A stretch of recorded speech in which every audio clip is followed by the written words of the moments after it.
Welcome back to the Deep Dive. Today, we're unpacking a really powerful piece of history, Joshua chapter 24, verses 1 through 13. And this isn't, some kind of motivational speech. It's more like a forensic review of history given at Shechem to the leaders of Israel. That's a great way to put it, because our mission today is really to figure out why he's giving this recap. He isn't just teaching a history class. Right. He's building an airtight case to prove one single pretty revolutionary point. Good shows. That the greatest achievements in their history, and maybe in ours too, were never really accomplished by human effort alone.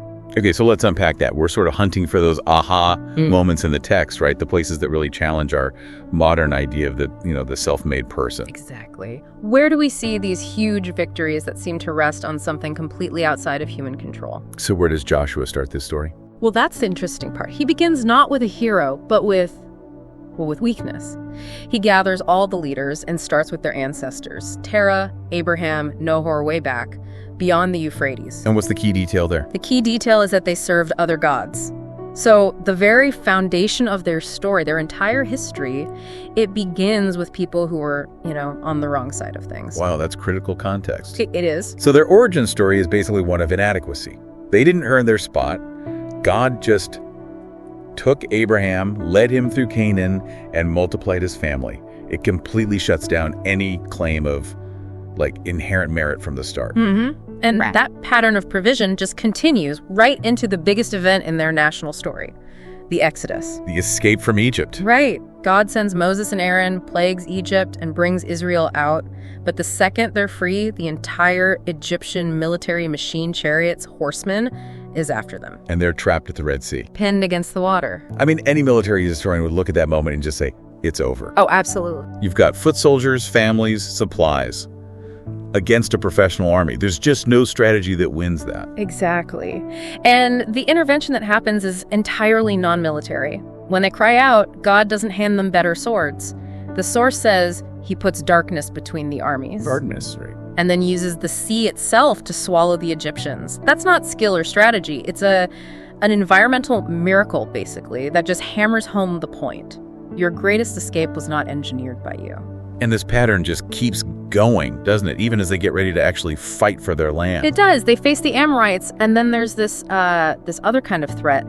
Balak, the king of Moab. He hires a powerful seer, Balaam, to curse them. A psychological attack. Totally. But the text says it so plainly.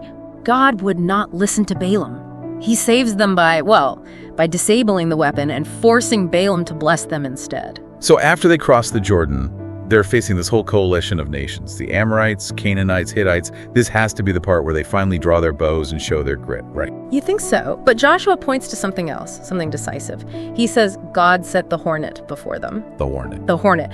And it drove out the two kings of the Amorites. This is the ultimate proof point.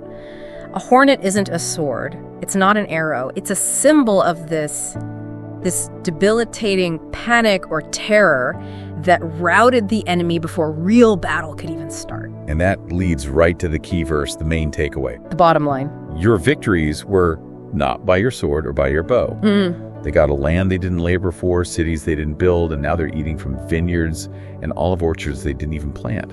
It's pure, unearned provision. Yeah, and if we try to connect that to our own lives, think about a famous athlete, maybe one who came from a really tough background. We celebrate the hustle, the determination, and we should.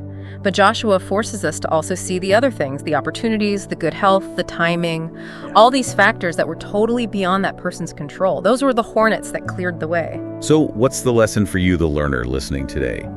When you're reflecting on a career success or a good relationship, this history is a reminder that it's not all just your personal strength. Right. It's sustained by a kind of grace. A provision that allowed all those things, your health, your opportunities, to line up just right. Yeah, there's a real peace in that idea. There is. When you believe your life is watched over like that, it brings hope for tomorrow, not fear. That same force that sent the hornet is still at work. So here's a final thought to leave you with. How can you structure your day, or even just your thinking, to remind yourself that your life is sustained by grace instead of instinctively taking all the credit for every achievement? That's the question. We'll see you next time on The Deep Dive.